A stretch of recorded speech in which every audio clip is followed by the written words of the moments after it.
On a besoin aujourd'hui, c'est effectivement de faire grandir les luttes dans les entreprises au plus près des salariés. Et ce genre de journée fait parler de nous, effectivement. Elles ont un certain retentissement médiatique, donc en ça, c'est utile. C'est aussi pour nous un bon moment, on va dire presque un peu exutoire, on peut dire ça comme ça, mais on a besoin de ces moments, parce que sinon on est dans nos entreprises, en train de lutter dans nos entreprises, on a besoin de se retrouver tous ensemble dans la rue, de crier nos revendications, de crier nos colères, mais c'est des étapes indispensables pour la construction du rapport de force qui doit bien sûr être plus important si on veut faire céder ce gouvernement, bien sûr.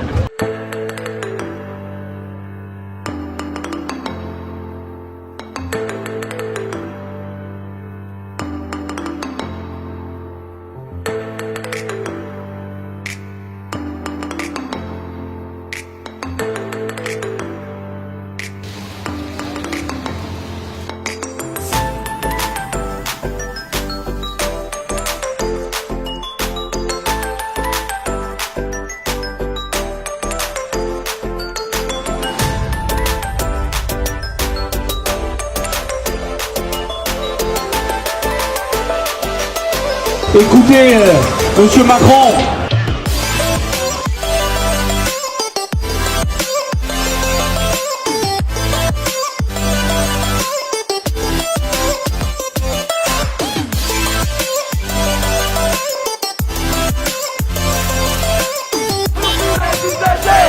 L'électricité, le gaz n'est pas pour le privé. On avait effectivement, nous, pas mal de syndicats qu'on n'avait pas vus sur les manifs précédentes, donc en ça, c'est plutôt un point positif. Après, sur le nombre de manifestants, on ne se faisait pas d'illusions sur cette journée aujourd'hui, du fait qu'on était pendant les vacances scolaires, on le savait pertinemment que numériquement, on serait un peu moins nombreux. Pour autant, c'est une réussite parce que on avait quand même pas mal de syndicats présents. Les syndicats en lutte étaient massivement présents, donc EDF, les cheminots étaient massivement présents. Nous, dans notre cortège, on avait beaucoup d'hôpitaux qui étaient présents, des hôpitaux qui étaient absolument pas mobilisés sur les précédentes dates de manifestation. Là, ils étaient là présents aujourd'hui avec des délégations de 15, 20, 30 salariés. Donc oui, en ça, on peut considérer que c'est une réussite pour nous.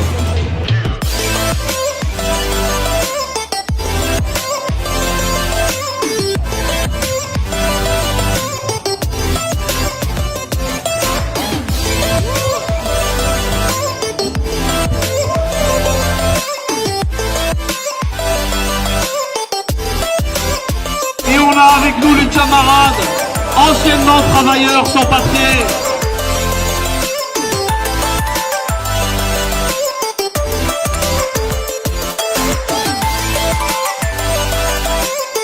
Alors il y a le 1er mai, bien sûr, la prochaine grande manifestation qu'on espère pour le coup beaucoup plus massive, c'est le 1er mai. Et puis le 2 mai, sur la région parisienne par exemple, on a une assemblée générale de tous les dirigeants de syndicats de toute l'Île-de-France, tous les syndicats CGT, pour justement discuter et décider des futures actions à mener dans la région parisienne. Donc voilà, on en saura plus le 2, mais déjà le 1er mai, ça va être un moment important.